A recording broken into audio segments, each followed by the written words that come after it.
ላይ ብዙ ጊዜ ትዳር ምናምን የሚባለው ስናገባ ወላጆቻችን ሰላት አይሰግዱም ሀታ እኛን ተከታትለን አንሰግድም ነበር እና ኒካሁ እንደማይሆን ልጆች የተወለዱት እባካችሁ ሚውት ያዙ የተወለዱት ልጆች የሐራም ልጆች ናቸው የሚሆኑት ይሄ ኒካህ ባጢን ከሆነ ወላጆቻችን ወይንም ደግሞ እኛን ወልይ ሆነው ኒካህ የሚያሳስሩን ሰዎች ሰላት የማይሰግዱ ከሆነ ኒካሁ አይሰብትም እንደዛ ከሆነ ልጆቹ የሐራም ልጅ ነው የሚሆኑት ምንድነው የሚደረገው ሆነ ኒካህ ሳያስር ሰውየው ሸሪዓ በኒካህ ማሰር እንዳለባቸው ያውቁም ብለው ሳያስሩ ነው ይሄ ሰውዬ አባትነት መጠሪያ ያለው ነብያችን ሰለላሁ ዐለይሂ ወሰለም አልወለዱ ለልፍራሽ ወለልዓሂር الحجر ልጅ የሚገኘው ሸሪዓዊ ልጅ የሚገባው ሸሪዓዊ በሆነ ኒካህ አድርጎ ሚስቱን በሐላል ፍራሽ ላይ የተገናኘ ሰው ነው ካልሆነ በስተቀር ያለ ሐላል ያለ ፍራሽ እንትን ቢል ሸሪዓዊ ኒካህ ሳያደርግ ሐላል በሆነ ፍራሽ ላይ ተገናኝተው ቢወልድ የአባትነት መጠሪያ ወጥቷል طيب እኮ ታስሯል ግን የሴቷ አባት ወልዩዋ ሰላት ስለማይሰግድ ኒካሁ ተቀባይነት የለውም ይሄንን ደግሞ በአብዛኛው በማህበረሰብ ላይ የሚፈጠር ነገር ነው እሱ ከሆነ ኒካሁን ማደስ ብቻ ነው የሚጠበቅባቸው እሺ ፍቺስ የተደረገው ይሄ ነገር ሳይታወቅ ፍቺ የጠየቁት ለምሳሌ አሁን የተለያዩት ከድሮ ባለቤታቸው ጋር የተለያዩት ልጆቹ የሐላል ልጆች ናቸው እህት አብዛኛው ሀገራችን ሰው ሶላት መስገድ ዋጅብ መሆኑን ግዴታ መሆኑን አያውቅም ሶላት የማይሰግድ ሰው ኒካህ ማሰር እንደሚችል እንደማይችል አያውቅም ስለዚህ ባለማወቅ ከሆነ ይሄ ነገር አሁን ማድረግ የሚጠበቅባቸው ኒካህን ማደስ ብቻ ነው ልጆቹ ልጆቻቸው ናቸው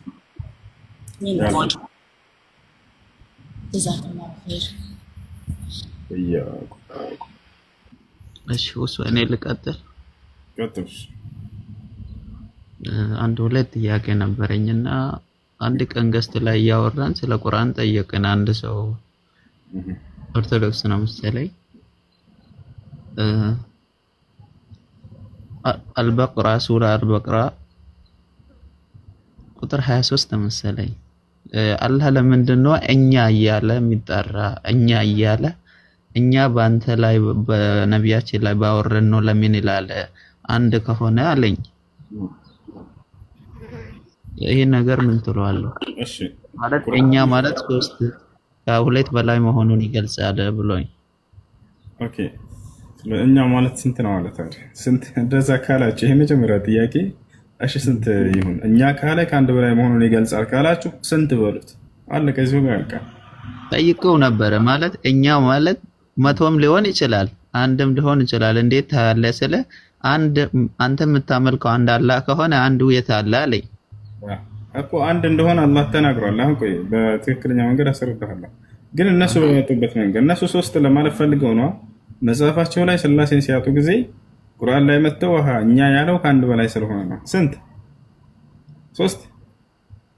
ሶስትም እኮ አይደለም እነሱ ያናስበው ነው አንተ ስላልገባህ ነው ግን እሱ ስላሴ እንደምፈልግ አውቃለሁ ይሄ ነገር እንዴት ያለ ብሎ ጠየቀኝ ማስረጃ ብሎ ሰጠኝና ሳየው ይላል እንደዛ ምንድነው የሚለው እኛ ማለት እኛ ይያል ምንድነው የምን ማስረጃ ነው የሰጠህ ጥያቄ እኮ ነው የጠየቀህ እኛ ይላል ብሎ አዎ እዚህ ጋር ይላል አለኝ እኔ ደግሞ አይቻላቀውምና ሲነግረኝ ገብቻ ያየሁት እኛ ማለት አንድ ነው አለኝ እኔ ለምሳሌ እናንተ ያ የክብር ስም ነው ስለው ደግሞ ምንድነው ያለኝ አንተ ስታከብረኝ እኔን እንደዛ ልትለኝ ትችላለህ እርሶ ብለህ ልጠራኝ ትችላለህ ራሱ ግን እኔን እርሶ ብሎ እንዴት ይጠራል አለኝ አላህ አንድ ከሆነ እናንተ የምታመልኩት አላህ አንድ አይደለም አላህ ራሱን እርሶ አላለም እሺ ለማንኛውም አዳምጥሽ መልሱን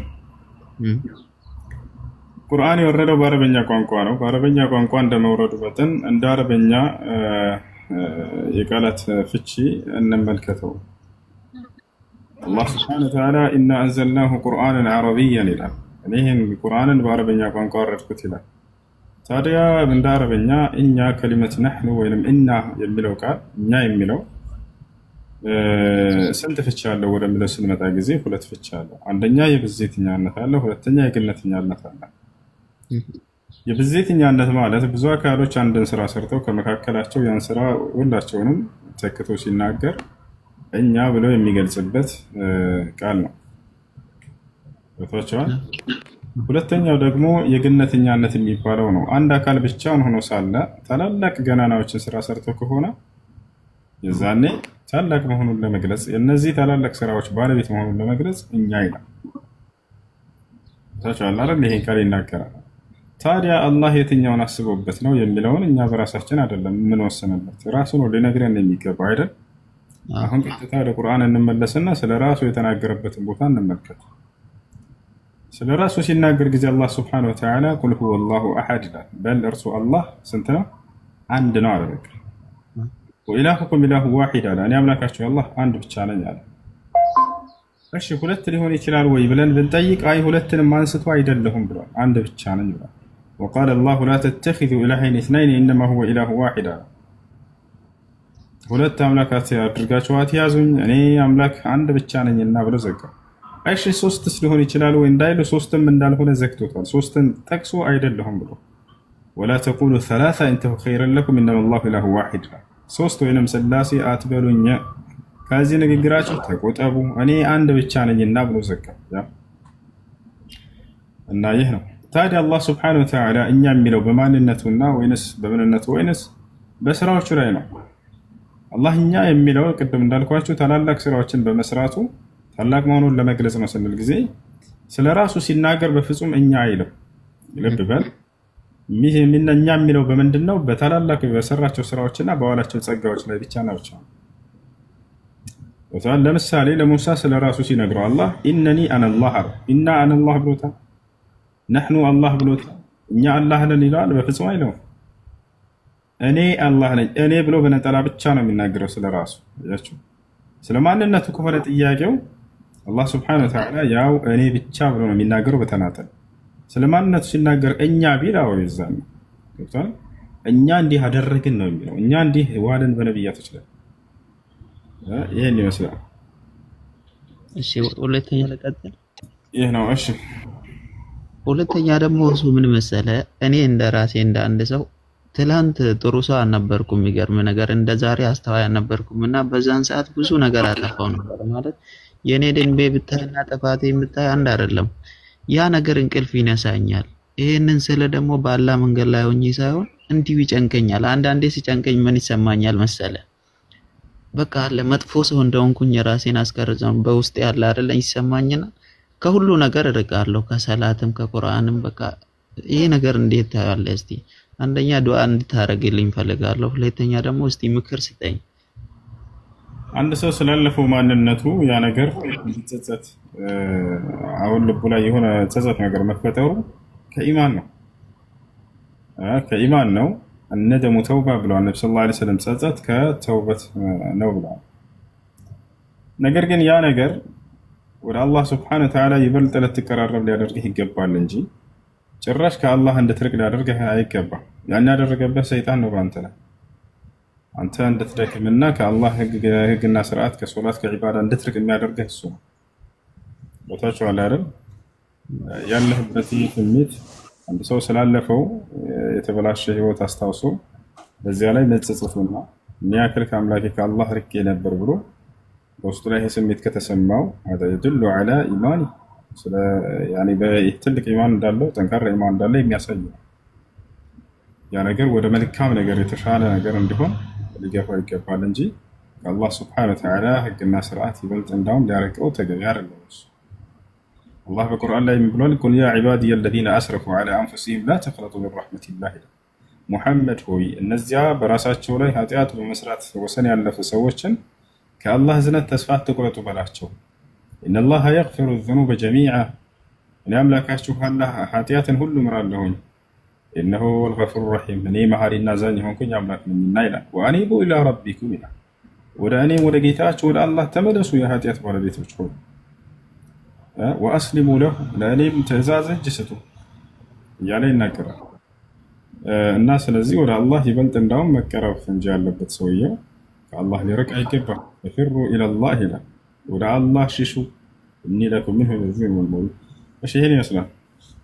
አመሰግናለሁ። አላህ ረጅም እድሜ ይስጥ። مرحبا አሚን። እሺ አላህ ይሰማችኋል። السلام عليكم. እኔ ነው አውርደኝ ዮሴፍ ክርስቲያኖች ቅድማቸው ክርስቲያን አለ የለም? ክርስቲያኖች አላችሁ? አውርደኝና ከታች ነው አድሚኖች አውርዱት። ወንጌል ሰላም ነው? እንዴት ነው? ይታያል። ሰላም እንደት ነው? እንዴት ነው? ጸጋና ሰላም ይብዛልህ። አሜን አሜን። እግዚአብሔር ስም የተመሰገነ ይሁን። እሺ ጥያቄ አለ? አው ጥያቄ አለኝ። እሺ አላህ ስንት ጊዜ ነው ሰውን የፈጠረው? ሰው ስትል ማን ነው? የሰዎች መጀመሪያ ሆነውን አዳምን ነው ሔዋንን ነው ወይንስ ሌሎች? ማለት ሰው ሲፈጠር አንድ ነው የተፈጠረው ከፍጥረት ማለት ነው። መጀመሪያ አዳም ነው የተፈጠረው። ይሄን አታውቅም? እስካ ጌታ ሰው አዳም ነው የተፈጠረው አይደል? አዎ መጀመሪያ አዳም ተፈጠረ። ከዚያ በኋላ ደግሞ ቀጣይ ሔዋን ተፈጠረች። ከዚያ በኋላ ደግሞ የሰው ዘር ከአዳምና ከሔዋን ተፈጠረ። እሺ ቁርአናችሁ ደግሞ እንደሚለው ሰው ከውሃ ተፈጠረ፣ ከደም ተፈጠረ፣ ከጭቃ ተፈጠረ፣ ከደረቅ ጭቃ ተፈጠረ ይላል። ከደረቅ ጭቃ ተፈጠረ? አዎ። የቱ ጋር ነው እንደሱ ነው? የቱ ጋር ነው እንደሱ ነው? ማንበብ እንችላለን ቁርአን ሱራዎቹ ላይ እንችላለን። አሳየን አውጣና። ከደረቅ ጭቃ ተፈጠረ ነው። የጭቃ ደረቅ እንዳለው ገና ይሰማል። ከደረቅ ጭቃ ነው የምለው። እሺ ያው አሳየን እዛ ላይ ያለው ነው። አይሽ አሳየን። እሺ ሱራ 55:14 አንብብ እስቲ። እሺ አንብብልን ምን እንደሚል አንተ አይደል ማስረጃ ነው ያወጣው? በአንድ ስልክ ብቻ ስለሆነ እኮ አይመቸኝም። ኢብሮ አላህ ይመቻል። አይ ሁሱ ቁርስ የበላውን አይመቸኝም። አይሽ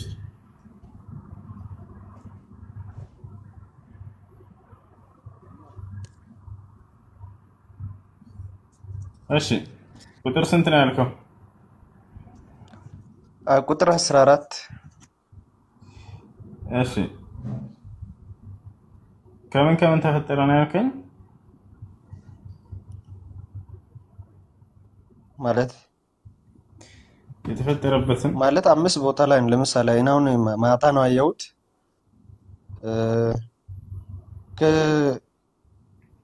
ከደረቅ ጭቃ ከውሃ ከደም የሚለው ሱራ 96:2 ላይ ከደረቅ ጭቃ ከውሃ 5 ሱራዎች አሉ። እዚያውን እኔ በማስታወሻ ያስኩት። እሺ ሰው ከምንድን ነው የተፈጠረው? ሰው እግዚአብሔር ሲፈጥር ከአፈር ነው የፈጠረው አንዴ። እሺ እስልምናን መቀበል እፈልጋለሁ አስገቡኝ የሚል ሰው አለ? አስገቡት። ሰው እግዚአብሔርን አንድ ጊዜ ነው የፈጠረው ብለህ ነው አንተ የምታምነው?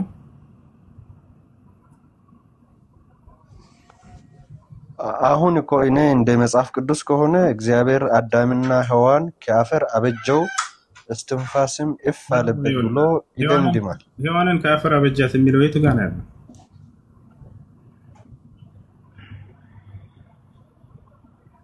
ጌታ ሰው ሔዋንን ከአፈር ነው የተፈጠረችው? ሔዋን ማለት ሔዋን አዳም ነው ቀድሞ የተፈጠረው ከአፈር። ስለዚህ የተለያየ አፈጣጠር ነው ማለት ነው የአዳምና የሔዋን አይደለ? ሁለት አይነት አፈጣጠር ነው እንደ እግዚአብሔር የፈጠረው። ለምን አንድ አይነት አፈጣጠር አልፈጠረም?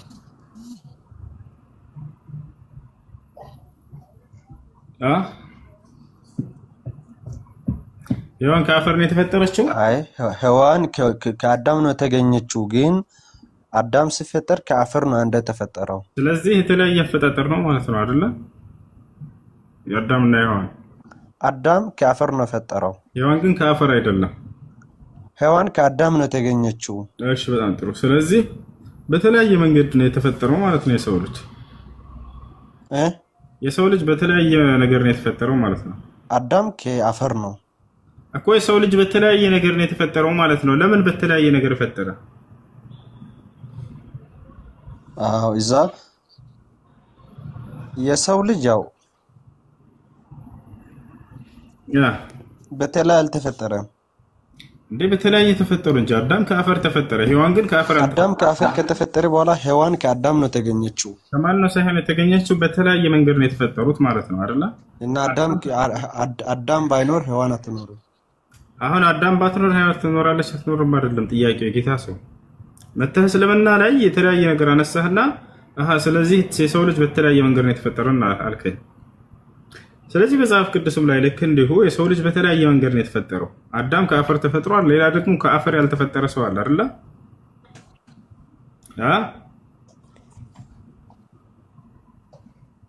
ወንጌል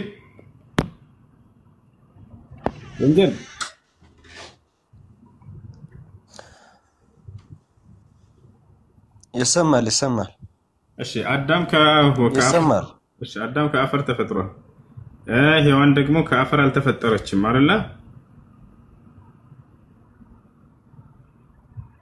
ኔትወርክን አስተካክልና ሌላ ጥያቄ ነው ሲከተል አዳም ከአፈር ነው ተፈጠረው ያ ከአፈር የተፈጠረው ከርሱ ነው ተፈጠረችው ኦኬ ከሱ ነው የተፈጠረ ስለዚህ ከአዳም ከአፈር ተፈጥሯል ሔዋን ደግሞ ከአፈር አልተፈጠረችም እሺ የቁርአኑን እንዴት እናርግሻው ያው ነው ዋዚ ያለው ነው ያስረዳው ነው ቁርአን ላይ ያለው በዛም ላይ እንዳለ አንተ ደግሞ ልክ እንደ ሔዋን የተፈጠርከው በሌላ መንገድ ነው የተፈጠርከው ከምንድን ነው የተፈጠርከው አንተ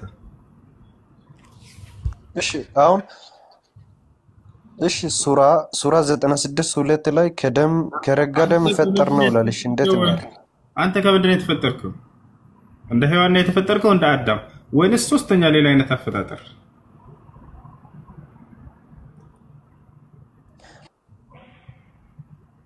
እና አሁን እነከ ማለት ነው የነዋና ጥያቄ ዋናው ምንድነው የሰው ልጅ መጀመሪያ ሲፈጠር ከምንድነው ጥያቄ ጠይቀርለም በካንተ በላይ ያረዳለች ነው የሆነ ቁርአን ላይ የሚጋጭ ነገር እንዳለ ፈጥረሽ ለበህር ነው አይደል ይሄ ግጭት ራስህ ላይ እንዳለ ላስረዳህ ነው ግጭት አይደለም በነገራችን ላይ ቁርአን የሚገርም ማብራሪያ ነው የሰጠህ ወደሱ እንሄዳለን ስለዚህ መጽሐፍ ቅዱስ ላይ እግዚአብሔር ሰውን በተለያየ መንገድ ነው የፈጠረው አንደኛ ከአፈር ሁለተኛ ያለ አፈር ሔዋንን ፈጠረ ሶስተኛ ደግሞ ያንተ አፈጣጠር ደግሞ ከሁለቱ ይለያል አንተን እንዴት ፈጠረህ እግዚአብሔር ያላህ ተናገር ከአፈር ነው የፈጠረህ ወይስ ከአዳም ነው የፈጠረህ እንደ ሔዋን ወይስ ሌላ አይነት አፈጣጠር ነው መልስ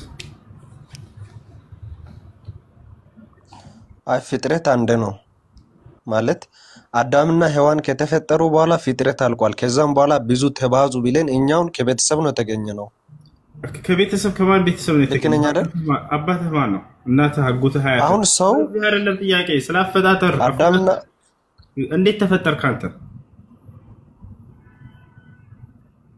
እኔ ከአባትና ከእናት ነው ተገኘሁት የኔ ጥያቄ ግን ይሄ አይደለም እንዴት ተገኘ ከእናትና ከአባት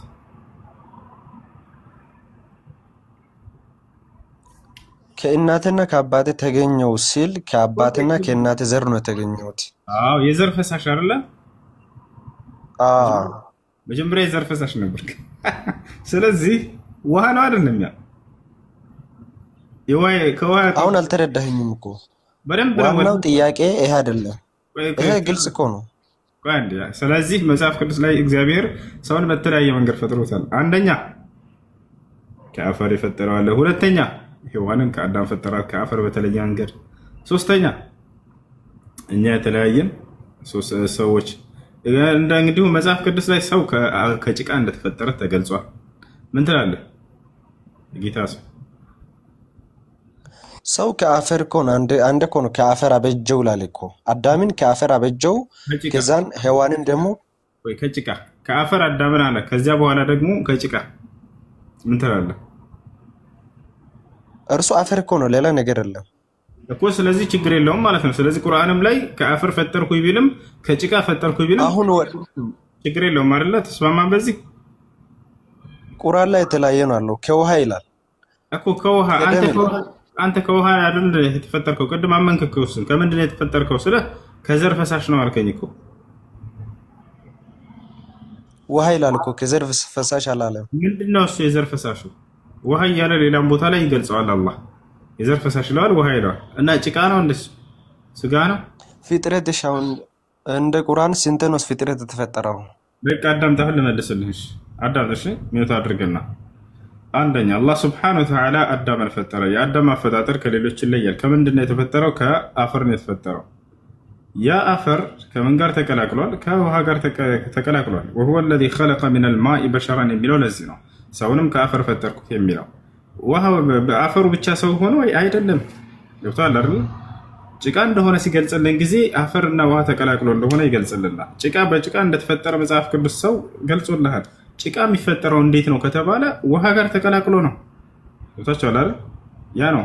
ስለዚህ አላህ Subhanahu Wa Ta'ala አዳምን ከአፈር አስገኘው። ጭቃ ሲል ጊዜ ከውሃ ጋር ተቀላቅሏል። አፈሩ ከውሃ ጋር ሲቀላቀል ጭቃን ይሰጣል። ያ ጭቃ ሲደርቅ ጊዜ ልክ እንደሚቅለጨለጭ ሸክላ ይሆናል። ከዚያ በኋላ እንደገና እስትንፋስን ዘራበት፣ ሰው ሆነ። ይሄን ሂደቱን ይናገራል ቁርአን። ሌላኛው የተፈጠረችው ማነች? ሔዋን ነች። ሔዋን ከምንድን ነው የተፈጠረችው? ከአዳም የግራ ጎን ነው። ነብዩ ሰለላሁ ዐለይሂ ወሰለም خلق الله حواء من آدم من شقه الأيسر አሉ። አላህ ሔዋንን ከአዳም የግራ ጎን ፈጠራት አሉ። አላህ Subhanahu Wa Ta'ala በቁርአን ላይ خلقكم من نفس واحدة وخلق منها زوجها ይላል። ከአንዲት ነፍስ ፈጠርኳችሁ ከዚያም ከእርሷም የራሷን ጥንድ አደረኩላት ይላል። ከአዳም ሔዋንን እንደፈጠረ እየገለጸ ነው። يا أيها الناس اتقوا ربكم الذي خلقكم من نفس واحدة وخلق منها زوجها وبث منهما رجالا كثيرا ونساء እያለ ይናገራል። ከአንዲት ነፍስ ፈጠርኩኝ ከዚያም በኋላ ከእርሷም ያችኛዋን ነፍስ ፈጠርኳት እያለ ይናገራል ማለት ነው። ይህ ነው። ስለዚህ ከአዳምና ሔዋንን ጨረስን። ሌላኛው የማን አፈጣጠር ነው? የኛ አፈጣጠር። የኛ አፈጣጠር ምንድነው? መጀመሪያ መነሳችን የዘር ፈሳሽ ነው እንደሚታወቀው ባልና ሚስት ቅድም አንተም እንዳመንከው። ከዛ በኋላ የዘር ፈሳሹ ሰው ሆነ ወይ? በቀጥታ አይሆንም፣ ሂደት አለው። ያ ሂደት ወደ ምን ይቀየራል? የዘር ፈሳሹ ወደ ረጋ ደም ይቀየራል። ይቷል ከደም የሚናንን ነው። ከዛ የረጋው ደም ወደ ምን ይቀየራል? ወደ ስጋ ይቀየራል። ከዛ አጥንት ይሆናል። ከዛ ስጋ ይለብስና አላህ Subhanahu Wa Ta'ala ነፍስን ይዘራበታል፣ ሰው ሆኖ ይወጣል። ይቷል አይደል? ይሄን ሂደት መጽሐፍ ቅዱስ ገልጿል ወይ? ወፍ የት ነው የምናገኘው ይሄንን የሰው ልጅ ሂደት? ቁርአን ላይ ብቻ። ቁርአንን በጣም ተረቆም ብላችሁ አጨብጭባችሁ ልታመሰግኑት ይገባ ነበር። ቅዱሳን እንዴት እንደተፈጠርኩኝ ሂደቴን ማን ነው የገለጸልኝ? መጽሐፍ ቅዱስ ላይ ካለ አሳየን እስኪ። ያላ ና ሰው የሆነ ተጨማሪ እውቀትን ሲያገኝ ጊዜ ሊያመሰግን ይገባል። ወላሂ እማናውቀውን ቁርአን ይሄንን አሳወቀን ብላችሁ ማለት ነው። ከዛ ምን መጡ? ይጋጫል። እንዴት? እዚጋ ከደም ብሏል፣ ከዛስ እዚጋ ከዘር ፈሳሽ ይላል፣ ከዛስ እዚጋ ከስጋ ይላል፣ እዚህ ከአጥንት ይላል። ሂደቱን እየገለጸልህ ነው። እኔ ከዘር ፈሳሽ ነው የተፈጠርኩ ብለኸኛል። ቀጥታ የዘር ፈሳሹ ከእናትህ ማህፀን ወጥቶ ሰው ሆንኩኝ ብለህ አይ አልሆነም ነው የምትለኝ። ሌላ ሂደት አለው። ያን ሂደቱን ግለጽ ከመጽሐፍህ። ያላ የሚገልጽ ክርስቲያን አለ? መጽሐፍ ቅዱስ ላይ ከኦሪት ዘፍጥረት እስከ ራእይ ድረስ የሰው ልጅ አፈጣጠሩን ሁኔታ ልክ ቁርአን እንደገለጸው የሚገልጽ ቦታ ካለ ገብቶ ይግለጽልን አንድ ክርስቲያን። እኛ አላህ Subhanahu Wa Ta'ala ሱረቱል ሙእሚኑን ላይ ኢብራሂም ሱረቱል ሙእሚንን ክፈትላቸዋል ከተመቸ። የሚገርም የሰው ልጅ አፈጣጠር ሂደትን አላህ Subhanahu Wa Ta'ala በቅደም ተከተል አስቀምጦታል። ተመልከቱ። ይሄንን እንዲህ አይነት ሂደት የገለጸበት የሰው ልጅን አሰብ ታገኛችሁ መጽሐፋችሁ ላይ አሳዩን። ወላሂ እናደንቃችኋለን። የዛኔ ያና ሱረቱል ሙእሚኑን ላይ ግለጸው። ያውና ተመልከቱ። አምብላችሁ አንድ ኢብራሂም ከተመቸ እሺ ወለቀድ خلقنا الانسان من سلاله من طين አለ። በመጀመሪያ በእርግጥ ሰውን ከነጠረ ጭቃ ፈጠረው አለ። ثم ከዛ በኋላ ደግሞ جعلناه نطفه ከዛ በኋላ ምን አረጋው? መርጊያ ውስጥ የሚስፈነጠር የሆነ ፍትወት ጠብታ አረጋው። في قرار مكين እያለ ይናገራል። ከዛ ቀጠለ ثم አለ ድጋሚ እንደገናም خلقنا النطفه ያው እዚህ ጋር ከዚያም ጠብታዋን በ40 ቀን የረጋ ደም አድርገን ፈጠርነው አለ።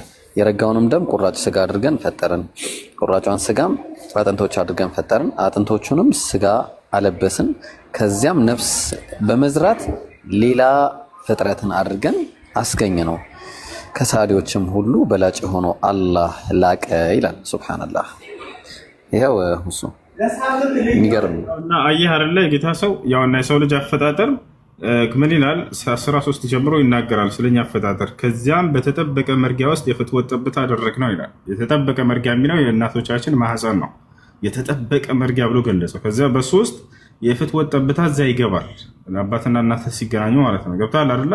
ከዚያ ሂደቱን ይነግራል። ከዚያም ማለት ጠብታዋን በ40 ቀን የረጋ ደም አድርጌ ፈጠርኳት እያለ አላህ ይናገራል። አየህ ወደ ምን ይቀየራል? ወደ ረጋ ደም ይቀየራል። የረጋውንም ደም ቁራጭ ስጋ አደረኩት እያለ ተናገረ። ከዛ ወደ ስጋ ይቀየራል። ከዚያ ያንን ቁራጭ ስጋ አጥንት አለበስኳት እያለ ይናገራል። አጥንቶቹንም እንደገና መልሶ ሙሉ ስጋ ያለብሳቸዋል። ከዚያም ነፍስን በመዝራት ሌላ ሰው አደረኩት ይላል። አየህ፣ ይህን ሂደት የት ነው የምታገኘው? ቁርአን ላይ ብቻ። መጽሐፍ ቅዱስ ላይ ካለ አሳየናል። የሰው ልጅን በዚህ ሂደት እንዴት በምን ሂደት እንደፈጠረው ማለት ነው። ያላ አይ ማለት አሁን እኔ በዚህ አላምንበትም። ለምንድን ነው ፍጥረት አንድ ነው እንጂ ድጋሜ 2 3 አይፈጠርም። አሁን ከረጋ ደም ፈጠር ነው፣ ከዚህ ፈጠር ነው። እሱ አንተ እንዴት ተፈጠርክ? እሺ ንገረንሽ። አንተ እንዴት ተፈጠርክ? ከአፈር ተፈጠርክ? ፈጣሪ አንድ ነው፣ ሰውንም ፈጠረው። ስንት ነው ፈጣሪ? አይደለም ጥያቄው ጌታ ሰው ረብ ፈጣሪ። እንዴት ነው የምንግባባው? ስንት ነው ፈጣሪ አላልኩት። ፈጣሪ አንድ ነው ይለኛል። አዳም አለ አፈር ነው የተፈጠረው። ፈጣሪ ሰውን በአንድ መንገድ ነው የፈጠረው እያለ ነው ይሄ ሰው። እሺ እንደሱ ከሆነ አዳም በተፈጠረበት መንገድ ነው ወይ የተፈጠርነው? ወይንስ በሌላ መንገዶች ነው እኛ የተፈጠርነው? እንደ አዳም ከአፈር ነው የተፈጠርከው ወይንስ አይደለም? መልስልኝ።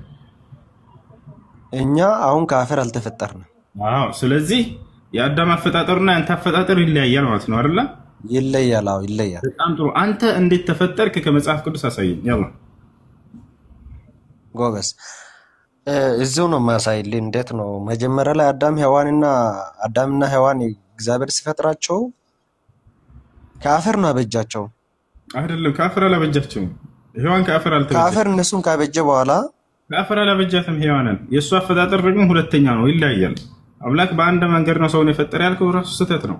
የአዳም መንገድ አንድ ራሱን የቻለ ነው። የሔዋን አፈጣጠር ይለያል። ከአፈር አልተበጀችም እሷ። ሔዋን ከአፈር ከተበጀች ማስረጃ ያሳያል። ስንተኛ የት ላይ እንክለት? ሔዋን ከአዳም ነው የተገኘችው እኮ ከአፈር አይደለም አይደል?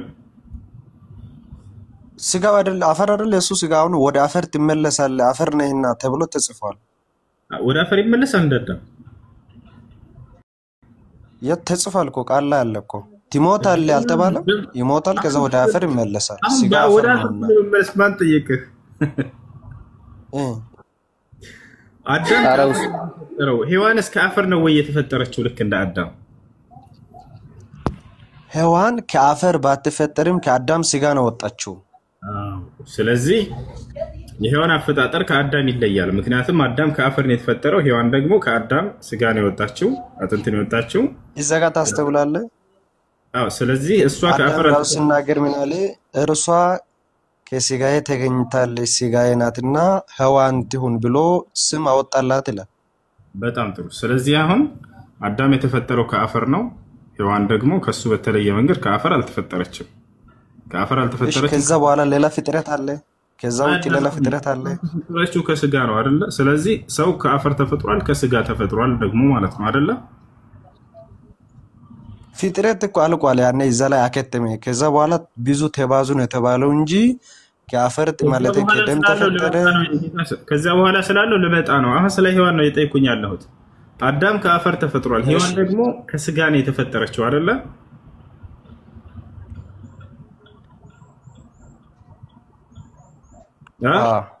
ጎበዝ ልጅ። አንተስ እንዴት ተፈጠርክ? መቼም ከአዳም የግራ ጎን አይደለም አንተ የተፈጠርከው። ያንተ አፈጣጠር ንገረን እስኪ እንደ መጽሐፍ ቅዱስ። ያላ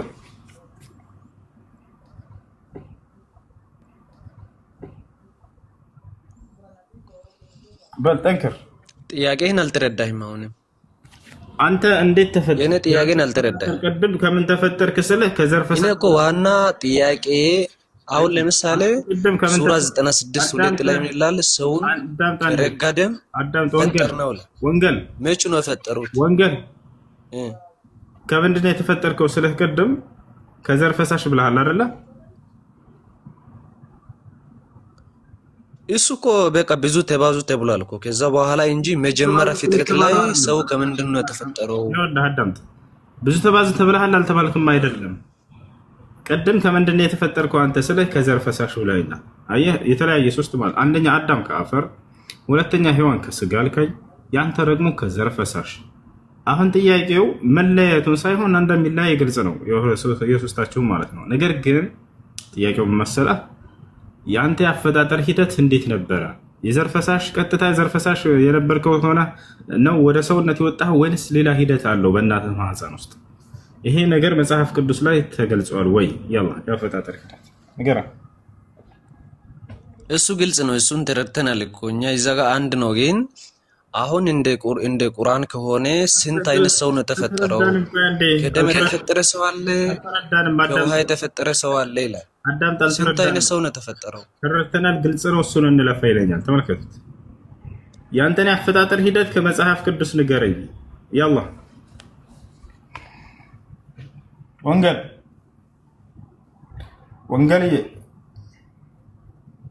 ይሰማል እኮ ይሰማል። አሁን ጥያቄን የተረዳህ አይደለም። አሁን ሱራ 96:2 ላይ ከረጋ ደም ሰውን ፈጠር።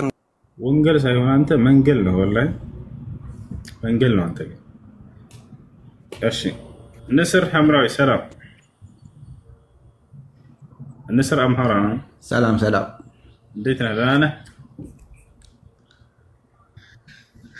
እግዚአብሔር ይመስገን። ማነው ወለን? እሺ አሁን የተጀመረውን መመለስ ትችላለህ? ምን ነበር? እስኪ አስታውሰኝ። የሰው ልጅ አፈጣጠር ሂደት በመጽሐፍ ቅዱስ ላይ አንተ እንዴት እንደተፈጠርክ ለምሳሌ ከዚያ በኋላ ያለውን ሂደት ሰው ሆነህ እስክትወጣ ድረስ ያለው መጽሐፍ ቅዱስ ላይ አለ። ኦኬ። መጽሐፍ ቅዱስ ላይ ያለው የሰው ልጅ አፈጣጠር አንድ ጊዜ ተፈጥሯል በአዳም። ከዛ በኋላ ያለው ያው የአዳምን ባህሪ ይዘን በውልደት ነው እንጂ እግዚአብሔር አሁንም ሰውን ይፈጥራል ብዬ አላምንም። ያ ውልደት ሂደቱ እንዴት ነው? ያንተ ለምሳሌ ያንተ ውልደት ወይንም ያንተ አፈጣጠር እንዴት ነበር?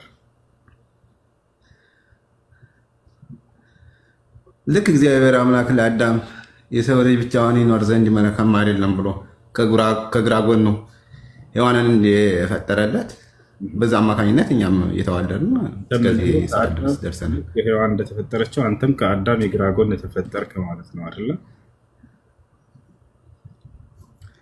እንደዛ አይደለም።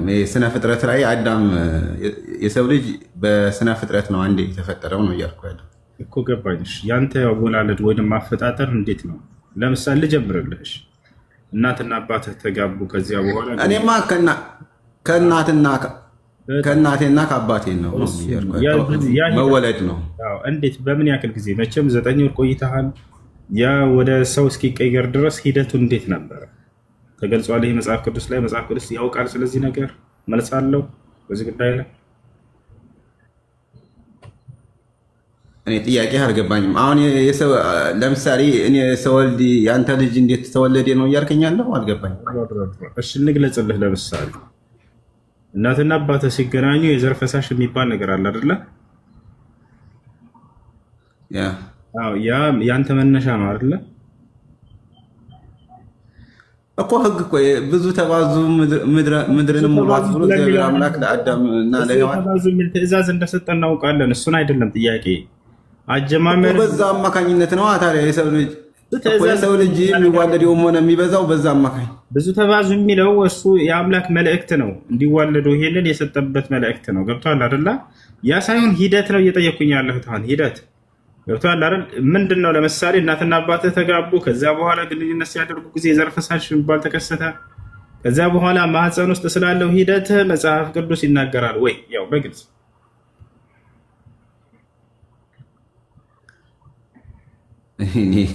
ምን አይነት ጥያቄ እንደምትጠይቅ እኔ መርፌና ክር ምናምን አይነት ነገር ነው እያወራ ያለው። እኔ አልገባኝም። እየነገርኩህ እኮ ነው። አይደለም እናትን ማህፀን ውስጥ ሂደት የለም። ዝም ብሎ የዘር ፈሳሽ ነው ሰው ሆነ የወጣው። ወላሂ ግልጽ ጥያቄ ነው። ግን መልስ ስለ እኮ ሂደትማ ጥያቄው አልገባኝ ይላል። መልስ ኖ አይደለም። የምርን መልስ ስለሌለኝ ሳይሆን ጥያቄው ስላልገባኝ ነው። ምክንያቱም ጥያቄው የሰው ልጅ እናት ማህፀን አለ አይደለ? እኮ እናት ማህፀን ውስጥ አንተ የሰው ቅርጽ ይዘህ እስክትወጣ ድረስ ሂደት አለ የለም? ወይንስ የዘር ፈሳሹ ቀጥታ ነው ሰው የሚሆነው? እኮ ሂደት የሚሆነውማ በእናቴ ማህፀን እሷ ለምሳሌ እንትን በምትለው ነገር ነው። እኔ እንትን ምራባል ያኔ ለምሳሌ ሂደት ምንድን ነው? የሰው ቅርጽ ይዘህ እስክትወጣ ድረስ ያለው ሂደት መጽሐፍ ቅዱስ ላይ ተገልጿል ወይ? ግልጽ ጥያቄ ነው። እኔ እንጃ እኔ አላቅም። እኔ እንደዚህ የሚል ነገር አላነበብኩም እስካሁን ድረስ። ምክንያቱም ይሄ ነው ለማለት ስላላነበብኩት አላቅም። ይሄ መልስ ልሰጥ አልችልም በዚህ ጉዳይ ላይ። ነገር ግን እንዲ ጀነራል እንደ ብዙ ተባዙ ብሎ እግዚአብሔር አምላክ ትእዛዝ እንደሰጠው በዛ አማካኝነት እንደሆነ ነው። በቃ ይሄ ነው እና ሳይንስ አይደለም በነገራችን መጽሐፍ ቅዱስ ሳይንስ ስለ መሬት ጥናትም ሆነ ስለ ሰው ልጅ እንትን የሚያጠናው ሳይንስ ካልተናገረ ይመስለኛል እንጂ እኔ መጽሐፍ ቅዱስ አንድ ያዳምጠኝ። አሁን ስለ ሳይንስ አይደለም እኮ የሰው አንተን ፈጥሬያለሁ ካለ አንተ ቆይ አዳምጠኝ። ጥያቄውን እያረከው ያለው ሳይንሳዊ ነው እያረከው ያለው ጥያቄህን ማለት ነው። ሳይንሳዊ አይደለም። ሳይንሳዊ ወደዚያ ታሽሽ እንደዛ ሳይሆን አንተ ለአንተ አምላክ ህግና ስርዓትን ሲያወርድልህ ጊዜ የሚያውቀው አምላክ መሆኑን ሊያረጋግጥልህ ይገባል። አላህ በቁርአን ላይ ለቀድ አንዘልና ኢለይኩም ኪታበን ፊሂ ዚክሩኩም ይላል። በእርግጥም መጽሐፍን አውርጄላችኋለሁ በእርሱ ውስጥ የእናንተ ማንነትም አለ ይለናል። ማንነትህን በደንብ ወፊ አንፉሲኩም አፈላ ቱብሲሩን ይላል አላህ። ስለ ራሳችሁ እንደው ነግሬያችኋለሁ አታስተነትኑም አትመለከቱም ምን ይላል። አጀማመር እንዴት ነበር የሚለውን በደንብ አድርጎ ያ የፈጠረኝ አምላክ ከፈጠረኝ አምላክ የመጣልኝ ቃል ካለ በዚያ ውስጥ ሊነግረኝ ይገባል። በደንብ ነግሮናል። ይሄ ቁርአን መጽሐፍ ቅዱስ ላይ ወፍ የለም። ይሄ ነገር ሳይኖራቸው እኮ እንዴት ነው የነገረክ?